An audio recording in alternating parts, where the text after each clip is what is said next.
What's up guys, welcome to Daily Dose of Reddit. This is your host, Zach, and today's subreddit is r/TalesFromRetail. This story's called, Destroys His Own Order, Blames Me. I don't even know who you are. I work in the bakery at a large chain grocery store. I don't make cakes and cupcakes, but I do hand over orders to customers when they come to pick them up. Like most days, I was by myself, no department manager. This guy comes in and says he's here to pick up an order. Fine, I ask him for his name and he tells me. He ordered 30 rose cupcakes in a full sheet box. I wheel them out to him on our rolling table, he picks them up and drops them into his cart. Just dumps them. He then gets mad and blames me for dropping them. He then starts yelling at me because the cupcakes weren't exactly how he ordered them and that he needed them to be exactly right for his significant other. He insists I took the order, which was weird because the order wasn't in my handwriting. I hadn't been there when he claimed he ordered them. I'd never seen this guy before, and trust me, I'd remember this guy. I show him the order form and he snatches it out of my hands. I'm trying to de-escalate and this guy keeps cursing at me. I casually place my hand on his cart and he jerks the cart away. The most I'm allowed to offer is 50% off, which I do. He wants none of it and refuses to take the cupcakes, cursing me out. At this point, I decide I've had enough and go get the manager on duty. As I walk back with the assistant store manager, I fill him in on the customer and warn him that the guy's in a mood.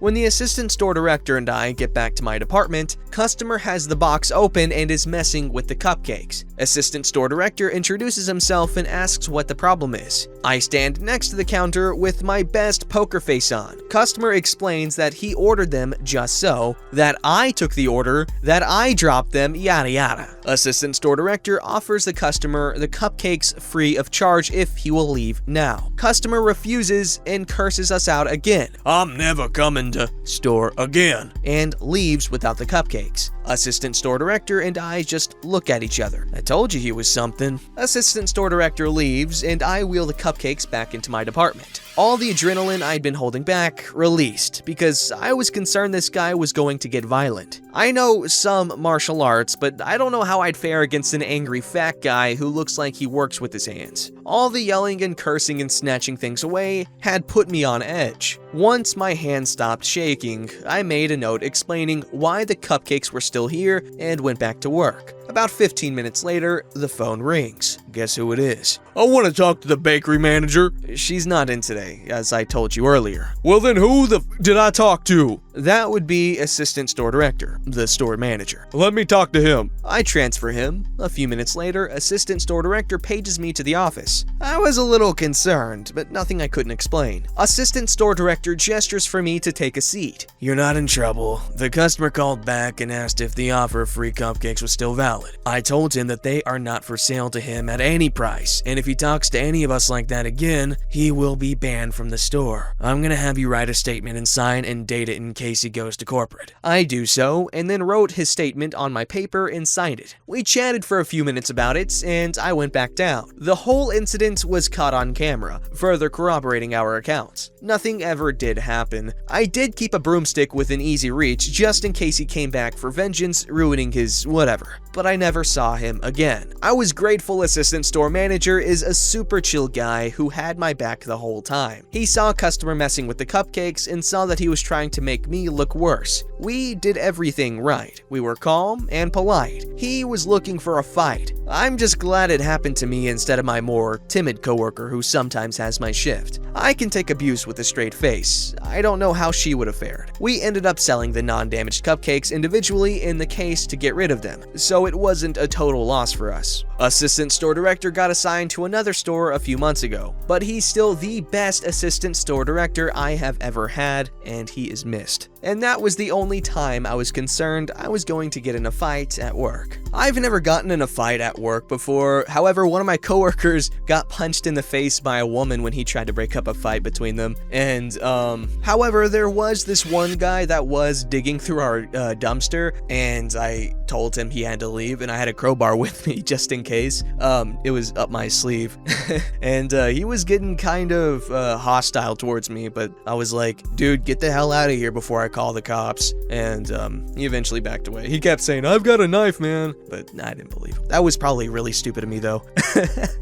This story is called Aunt Threatens to Sue Store and Have Me Kicked Out of the Family. I'm so freaking mad right now. Okay, so she's not really my aunt, she's my grandma's cousin, so we have all just always called her Auntie Jane out of respect of her elder status. Several months ago, Auntie came into the store where I work, and upon not finding a particular product that she had bought previously, she came to the customer service desk where I happened to be. I went with her to the aisle it should be at. I look with similar products by the same manufacturer and nothing. I called the grocery manager and she said it was pulled due to low sales and replaced by another product. She proceeded to say that she was able to special order it for customers under certain conditions. Explain those conditions, one being the customer had to buy the whole case, which would be 6 or 8 boxes. Auntie said, order me 2. After Auntie walked away, I called the grocery manager back and told her I know my auntie. She did not listen to a word you said past special order. She wants 2 boxes, not cases. Grocery manager didn't believe me. Next truck comes in with 2 cases. It was put at the service desk with her name and invoice. She came in and when handed 2 cases, she said she was never told she had to buy it by the case. She was told by the box. She wanted 2 boxes, not cases. Neither grocery manager nor I was there to dispute Auntie's claim, so the decision was made to let her just have 2 boxes. The rest went into markdowns because we had no room to store it. 2 months later, Auntie comes in again. She wants that product again. I wasn't at the service desk, but I saw her and I knew what she was going to pull. I quickly made my way to the desk, told my co-manager I would take this one, but please state a witness. I made it crystal clear to Auntie that she now had to buy the whole case. I even made her repeat it back to me that she understood she would be buying all 8 boxes for X amount of dollars each, totaling X amount of dollars plus tax. So we ordered it, and she came a few days later to get it. My co-manager was the one that gave her the case. I was on break, and Auntie went on about her shopping. That rotten bench. She opened the case, took 2 boxes out, and left the rest just sitting in the aisle with similar products. Grocery manager found it about 30 minutes later. Again, 6 boxes into markdown.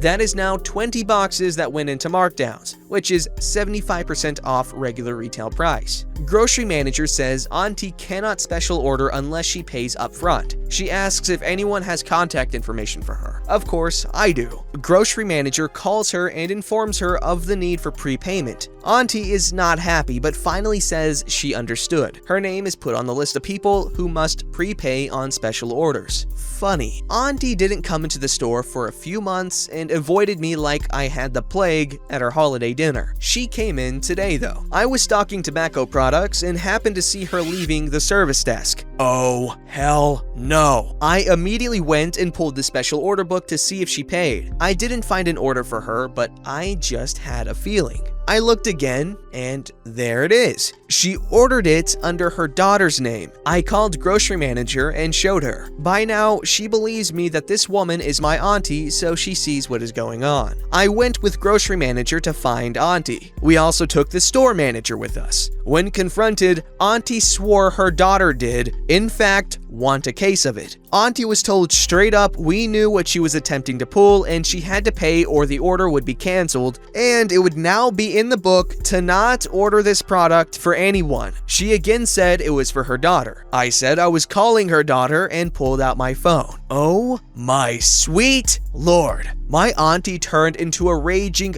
beast, spitting fire and brimstone. She started screaming how the store was discriminating against her due to her age and not understanding their complicated policy. She was getting a lawyer and suing if we didn't order what she wanted, and You, Missy, I'm almost 50. you are out of the family for allowing these people to treat me like this. You are banned from all future Family name. functions. No one will ever speak to you again, and no one from our family will ever shop here again. We will own this store once I'm done. And with that, she walked out. My store manager and the grocery manager are left with their mouths hanging open, and what just happened here looks on their faces. I just shrugged and said, yeah, for me, no more family reunions. Fat chance. My grandma is reigning matriarch right now as she is the oldest of the actual bloodline and in charge of the family functions. With her age, it actually falls to my mom, my aunt, me, and my sister-in-law. Every family has at least one crazy relative. Let me know in the comments below any crazy relative stories you may have of your designated crazy relative. I'm interested. This story's called Saying No to a Customer. Kind of. You know how they always say, never say no to a customer in retail? Well, there was a time where I was actually able to get away with telling a customer no. Well, kind of. This is from when I was working for a big box electronics company that was in the process of going bankrupt at the time, and was closing its stores. I was the person in charge of processing returns. Want to know one of the first things that happen when a store is in process of closing? It stops taking returns. The receipt printers would print this on the receipts, and the cashier would either write all sales final or highlight the no return on the receipts. So since I was in charge of dealing with returns at a store that was no longer taking returns, you can imagine what my workload was. So I spent my time wandering the store, helping where I could with what I could. One day, I found myself at the customer service desk dealing with a customer who wanted to, return something. I think it was some car accessory gizmo, but I don't remember. I just remember that it was sold for $28.20. Yeah, I know, my brain remembers some crazy pointless things. Anyway, his receipt had it written in red magic marker, no returns on it. So cue a 10 to 12 minute conversation that went something like, I want to return this. I'm sorry, sir, but we're no longer accepting returns. Why not? Because the store is closing. But I want to return this. I'm sorry, sir, but we're not accepting returns anymore. But I drove down here to return this. I'm sorry, sir. As it says on your receipt, we are not accepting returns anymore. But I need to return this. I'm sorry, sir, but we are no longer accepting returns. Why not? Because the store and company are closing. All sales are final. But I bought it last week, so I'm in the returns period. Yes, sir, you would be in the returns period if the company were accepting returns and were undertaking normal operations. But we are closing, so all sales are final as it says on your receipt. But I need to return this. I'm sorry, but all sales are final and we are not accepting returns. But I want to return this. I think you can fill in the rest of the 10-minute conversation. With each repetition, this guy is getting just that little bit more pissed off as he is trying to gear to strong-arm his way into making us take a return. For the record, we were incapable of actually performing a return. The entire function had been disabled in the registers,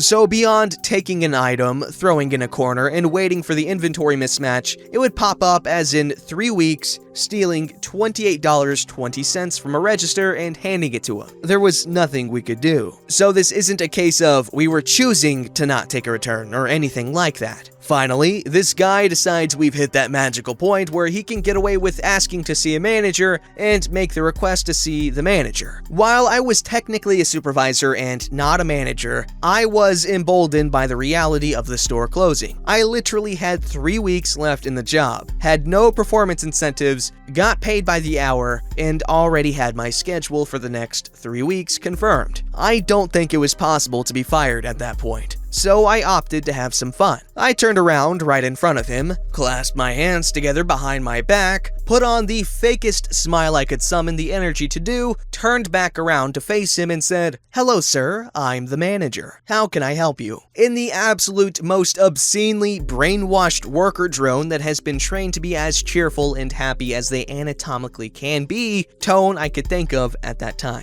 Dude turns tomato red and gets super pissed off. He starts screaming about calling corporate and getting me fired. Still having some fun with this, I pick up the phone and dial the corporate number, put it on speaker, and crank the volume to max. "Hello and thank you for calling. Company name. We regret to inform you that company name will be closing its doors on date. But you can still cash in on some great deals. Be sure to check out our stores for closing deals on the latest hot tech. Be advised that all sales are final and we are not accepting any returns. Thank you for your business." Played over the speaker, followed by a moment of silence before it repeated. The guy just gets more pissed and declares that he was going to sue us and stormed out, leaving the item he wanted to return on the counter. Never did hear anything else from him. It's annoying. The only reason customers are jerks and entitled like that is because you're always nice to them. I wish it was common practice for people if customers were being a bit rude to them, that they could be like,